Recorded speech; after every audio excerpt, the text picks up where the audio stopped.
ये 2026 की पूर्णिमा बहुत ही खास है। आज के वीडियो में हम आपसे बात करने वाले हैं चैत्र मास की पूर्णिमा के बारे में।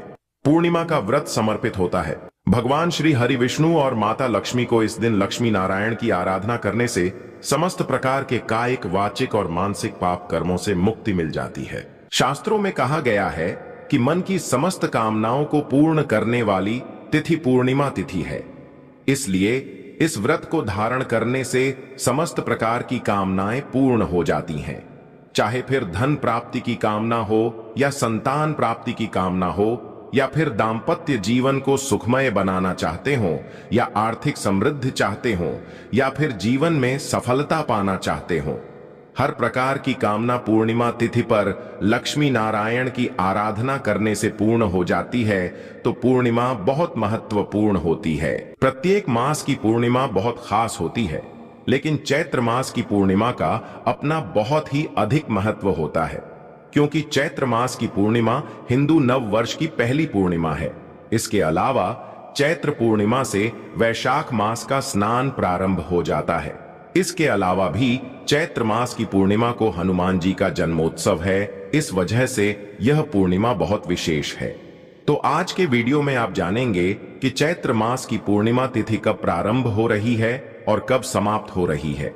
अगर आप पूर्णिमा का व्रत धारण करते हैं तो आपको व्रत कब धारण करना है, और जो भक्त वह बैसाख मास का स्नान प्रारंभ करना चाहते हैं तो वह स्नान कब से करें। हनुमान जी का जन्मोत्सव किस दिन मनाएं, तो व्रत की पूर्णिमा कब है और स्नान दान की पूर्णिमा कब है। संपूर्ण जानकारी आपको आज की वीडियो में शेयर करेंगे, और पूर्णिमा तिथि पर किस प्रकार से आपको पूजा पाठ करनी है, सत्यनारायण भगवान की कथा कब करें और किस प्रकार से करें, सारी जानकारी आपको आज की वीडियो में शेयर करेंगे।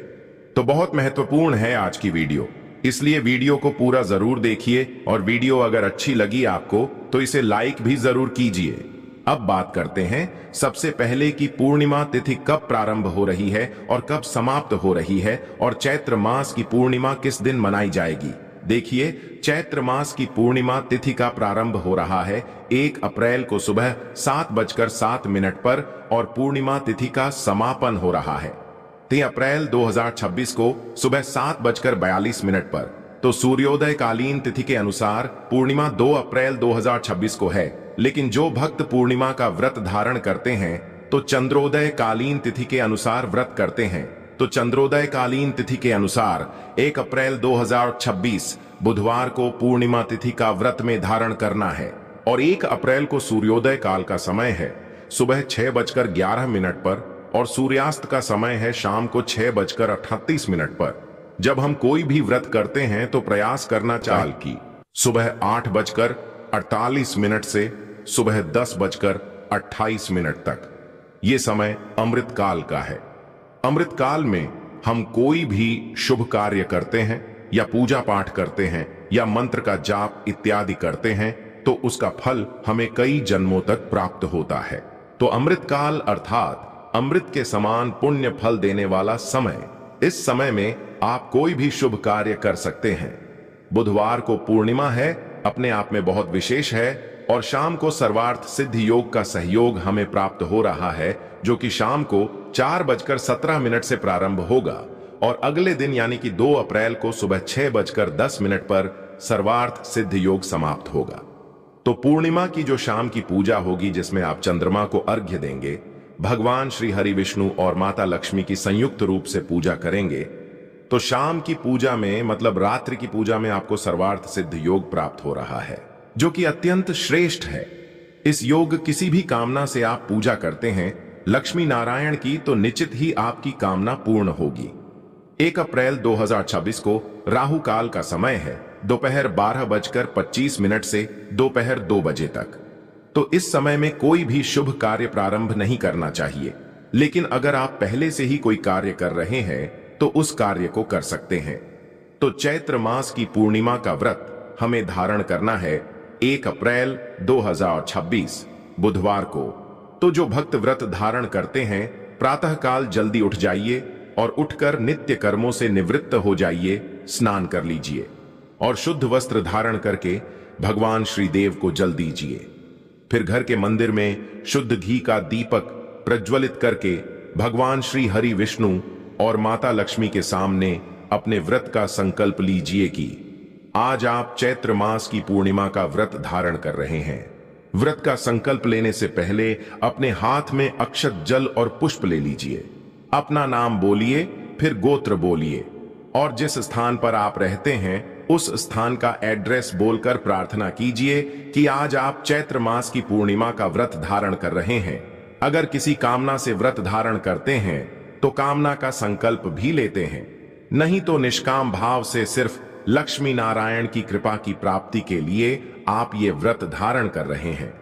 इस प्रकार का संकल्प लेकर आपके हाथ में जो सामग्री है उसे भगवान श्री विष्णु और माता लक्ष्मी के चरणों में अर्पित कर दीजिए। इसके बाद उनकी विधि विधान से पूजा कीजिए। सबसे पहले पंचामृत से भगवान श्री विष्णु और माता लक्ष्मी का अभिषेक कीजिए, फिर शुद्ध जल से भी अभिषेक कीजिए। इसके बाद उन्हें वस्त्र अर्पित कीजिए, फिर चंदन से भगवान श्री विष्णु को तिलक कीजिए और माता लक्ष्मी को सिंदूर लगाइए। विधि विधान से धूप, दीप, अक्षत, पुष्प इत्यादि जो भी वस्तुएं आपके पास उपलब्ध हों एक एक करके भगवान श्री विष्णु और माता लक्ष्मी को अर्पित कीजिए। पीले पुष्पों से भगवान श्री विष्णु की पूजा करनी चाहिए और लाल पुष्प माता लक्ष्मी को अर्पित करनी चाहिए। इससे घर में समृद्धि आती है, सुख संपदा आती है और आपका दाम्पत्य जीवन सुखमय होता है।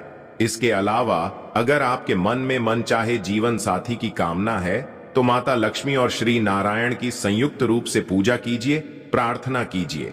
निश्चित ही योग्य जीवन साथी की कामना आपकी पूर्ण होती है। तो किसी भी प्रकार की कामना हो, पूर्णिमा तिथि पर मां लक्ष्मी और श्री नारायण की विधि विधान से और श्रद्धा से समर्पित भाव से पूजा करें। उनसे प्रार्थना करें तो निश्चित ही आपकी कामना पूर्ण होती है, इसमें कोई भी संशय नहीं है। पूजा करते समय भगवान श्री विष्णु को खीर का भोग अर्पित करें। आप चाहें तो सुबह फलों का भोग लगा सकते हैं और शाम को खीर बनाकर भी भोग लगा सकते हैं। ठीक है, मतलब जैसी भी उपलब्धता हो। जो भक्त पूर्णिमा का व्रत करते हैं वे दिन में फलाहार करते हैं और शाम के समय फिर से विधि विधान से भगवान श्री विष्णु और माता लक्ष्मी की पूजा करते हैं और चंद्रमा को अर्घ्य देते हैं। चंद्रमा को अर्घ्य देने के लिए आपको कच्चा दूध चाहिए, लेकिन अगर दूध गाय का हो तो सर्वोत्तम है।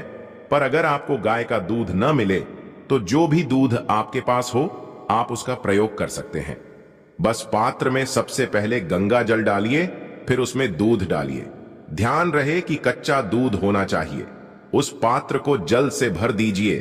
अब उसी पात्र में आपको थोड़ा सा अक्षत मतलब अखंडित चावल के दाने और पुष्ट चाहिए।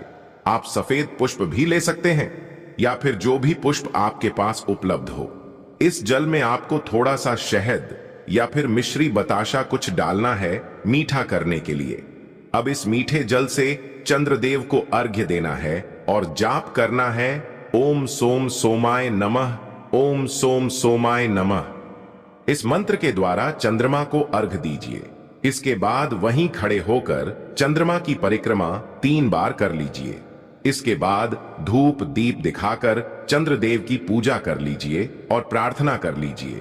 चंद्रमा के दर्शन करने से समस्त प्रकार के पाप समाप्त हो जाते हैं। दाम्पत्य जीवन सुख में होता है।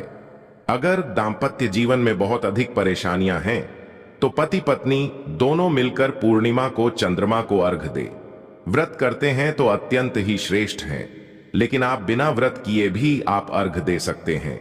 ठीक है, मतलब किसी भी प्रकार की परेशानी हो, चाहे मानसिक हो या शारीरिक हो या फिर आर्थिक परेशानी हो, तो आप चंद्रमा को अर्घ्य दीजिए। व्रत नहीं कर पाते हैं तो भी बस इतना ध्यान रखना है कि आप अगर लहसुन प्याज का सेवन न करें तो श्रेष्ठ होगा, और अगर आप लहसुन प्याज खाते भी हैं तो भी बस इतना करना है आपको कि शाम के समय शाम की पूजा से पहले स्नान कर लीजिए, फिर शुद्ध वस्त्र धारण करके चंद्रदेव को अर्घ्य देकर उनसे प्रार्थना कीजिए।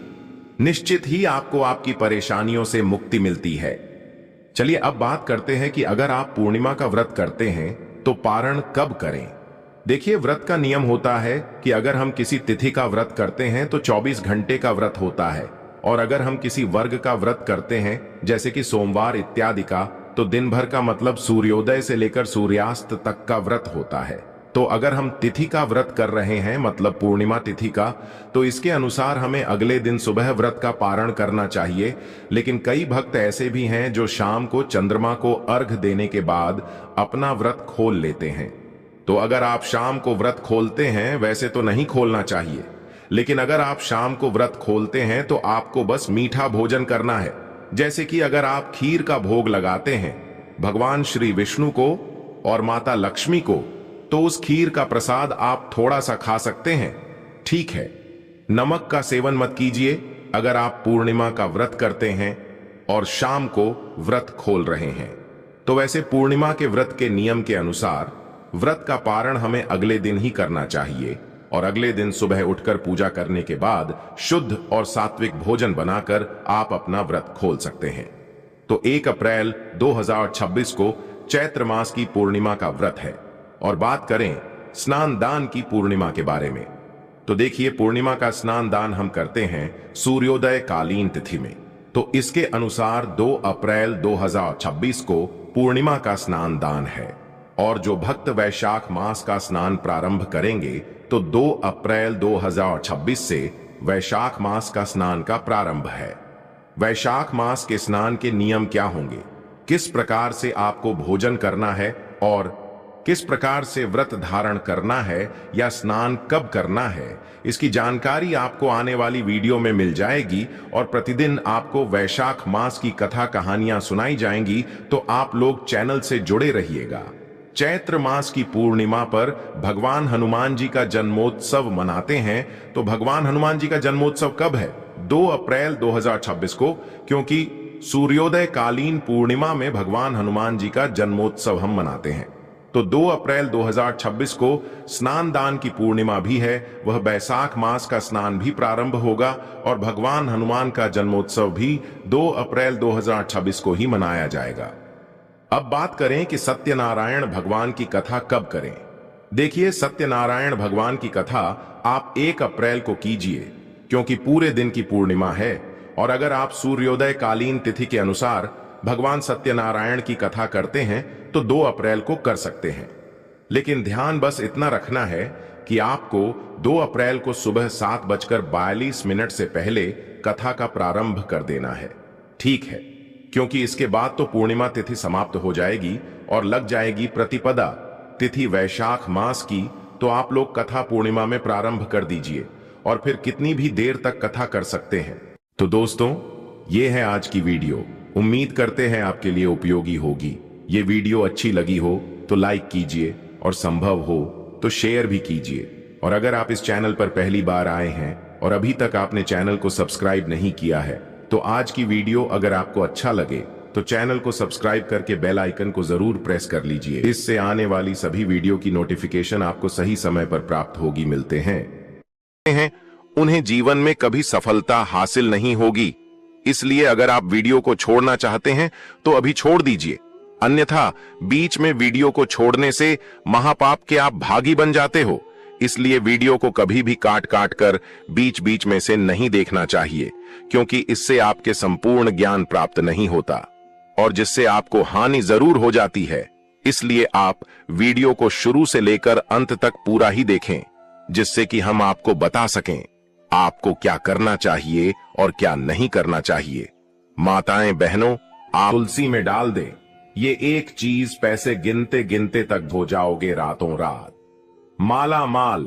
नमस्कार दोस्तों, आप सभी का स्वागत है। दोस्तों, हमें तुलसी में कौन सा जल कभी नहीं डालना चाहिए और कौन सी चीज हमें तुलसी की जड़ में गाढ़ DDH देनी चाहिए। आज की इस वीडियो में हम आपको ऐसी कुछ बातें बताने वाले हैं जिन बातों को आपको जानना बेहद ही जरूरी है। अगर आप इन बातों का पालन नहीं करेंगे तो आपको अपने जीवन में बहुत सी कठिनाइयों का सामना भी करना पड़ सकता है। अगर आप इन बातों का पालन करेंगे तो आपको जीवन में अधिक लाभ मिलेगा। तो चलिए जानते हैं आज की वीडियो में। इसके अलावा अगर आप तुलसी के नीचे यह एक चीज बांध देते हैं तो आपको मां तुलसी का ढेर सारा आशीर्वाद मिलता है और आपके घर में मां लक्ष्मी का सदैव ही निवास रहता है। दोस्तों, तुलसी का पौधा घर में होना परिवार के प्रत्येक सदस्य के लिए लाभकारी होता है। यह पौधा हर प्रकार से उपयोगी होता है। पुराणों के अनुसार तुलसी